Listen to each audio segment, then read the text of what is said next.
నేను చెప్తున్నాను కదా, ఏమని చెప్తున్నాను, విజయనగరంలో రాముడు మందిరం ఉంది కదా, దాని బ్యాక్ సైడ్ వెళ్ళి చెక్ చేసుకుని అక్కడ నిజంగానే టెంపుల్ ఉందో లేదో ముందు ఒకసారి చెక్ చేసుకోండి. నువ్వు నేను అడిగిన క్వశ్చన్కి ఆన్సర్ చేయట్లేదు అంటే నువ్వు ఇక్కడే అబద్ధం అని నేను ప్రూవ్ చేస్తా. మరి నేను అడిగిన క్వశ్చన్కి ఎందుకు ఆన్సర్ చేయట్లేదు నువ్వు? నేను బతుకున్నంత కాలం ట్రై నువ్వు బతుకున్నదంతా చెప్పకు, తిప్పి నువ్వు అదే ఆన్సర్ చెప్పకు. ఖచ్చితంగా విగ్రహాలు తీస్తా. ఎప్పుడు తీస్తావు? నాకు నమ్మకం ఉంది. ఎప్పుడు తీస్తావు? నేను ఖచ్చితంగా ట్రై చేస్తాను. ఎప్పుడు తీస్తావు? ఎప్పటికి తీస్తావు? ఎప్పటికి ట్రై చేస్తావు? ఎప్పుడు ఎంతమంది ప్రజలు ఇట్లా చేస్తావు? ఎవరు సపోర్ట్ చేయాలి? నీకు దైవ సంకల్పం ఉన్నప్పుడు, నువ్వు ఒక నాగరాణి అయినప్పుడు, నువ్వు ఒక దేవకన్య, ఒక రాజు కూతురు అయినప్పుడు నీకు ఒకరు సపోర్ట్ ఎందుకు?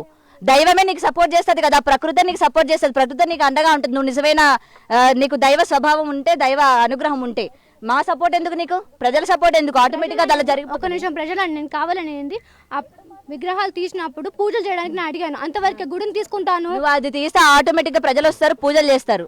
సరే, నువ్వు ఫేక్ అంటా బబిత, నువ్వు ఫేక్. సరే ఇప్పుడు మీరు ఫేక్ అనుకోండి. అనుకోండి కాదు, నువ్వు ఫేకే. సరే ఫేకే, ఓకేనా?